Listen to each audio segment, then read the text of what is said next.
Hello friends, नमस्कार, प्रणाम। मैं हूं प्रदीप और आप देख रहे हैं मेरे टैग बॉयज। आज के इस वीडियो का टॉपिक है मकर ध्वज की कथा। उम्मीद है वीडियो आपको पसंद आएगी और अगर आप चैनल पर नए हैं तो चैनल को लाइक, शेयर और सब्सक्राइब कर लीजिए। तो चलिए टॉपिक को स्टार्ट करते हैं।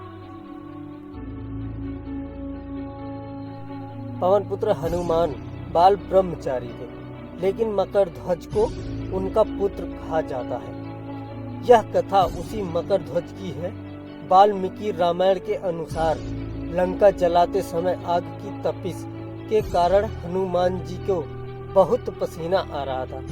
इसलिए लंका दहन के बाद जब उन्होंने अपनी पूंछ में लगी आग को बुझाने के लिए समुद्र में छलांग लगाई तो उनके शरीर से पसीने की एक बड़ी सी बूंद समुद्र में गिर पड़ी। उस समय एक बड़ी मछली ने भोजन समझ वह बूंद निगल ली। उसके उदर में जाकर वह बूंद एक शरीर में बदल गई। एक दिन पाताल के असुर राज अहिरावण के सेवकों ने उस मछली को पकड़ लिया। जब वे उसका पेट चीर रहे थे तो उसमें से वानर की आकृति का एक मनुष्य निकला।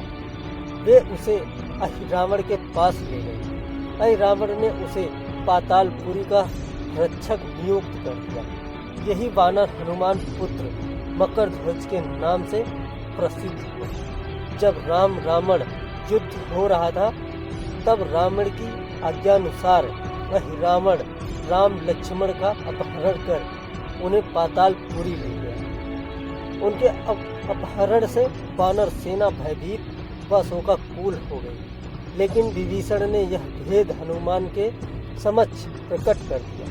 तब राम लक्ष्मण की सहायता के लिए हनुमान जी पातालपुरी पहुँचे। जब उन्होंने पाताल के द्वार पर एक वानर को देखा तो वे आश्चर्यचकित हो गए। उन्होंने मकर ध्वज से उसका परिचय पूछा। मकर ध्वज अपना परिचय देते हुए बोला, हे हनुमान पुत्र मकर ध्वज हूँ मैं और पातालपुरी का द्वारपाल। मकर ध्वज की बात सुनकर हनुमान क्रोधित होकर बोले, यह तुम क्या कह रहे हो? दुष्ट, मैं बाल ब्रह्मचारी हूँ, फिर भला तुम मेरे पुत्र कैसे हो सकते हो? हनुमान का परिचय पाते ही मकर ध्वज उनके चरणों में गिर गया और उन्हें प्रणाम कर अपनी उत्पत्ति की कथा सुनाई। हनुमान जी ने भी मान लिया कि वह उनका ही पुत्र है, लेकिन यह कहकर कि वे अभी अपने श्री राम और लक्ष्मण को लेने आए हैं। जैसे ही द्वार की ओर बढ़े वैसे ही मकर ध्वज उनका मार्ग रोकते हुए बोला, पिताश्री, यह सत्य है कि मैं आपका पुत्र हूँ, लेकिन अभी मैं अपने स्वामी की सेवा में, इसलिए आप अंदर नहीं जा सकते। हनुमान ने मकर ध्वज को अनेक प्रकार से समझाने का प्रयास किया, किंतु वह द्वार से नहीं हटा।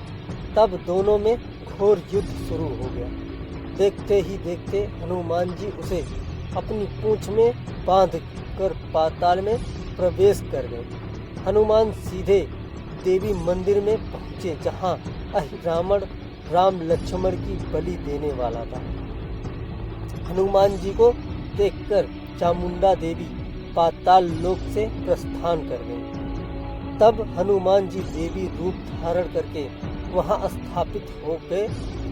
कुछ देर के बाद अहिरावण वहां आया और पूजा अर्चना करके जैसे ही उसने राम लक्ष्मण की बलि देने के लिए तलवार उठाई, वैसे ही भयंकर गर्जना करते हुए हनुमान जी प्रकट हो गए और उसी तलवार से अहिरावण का वध कर दिया।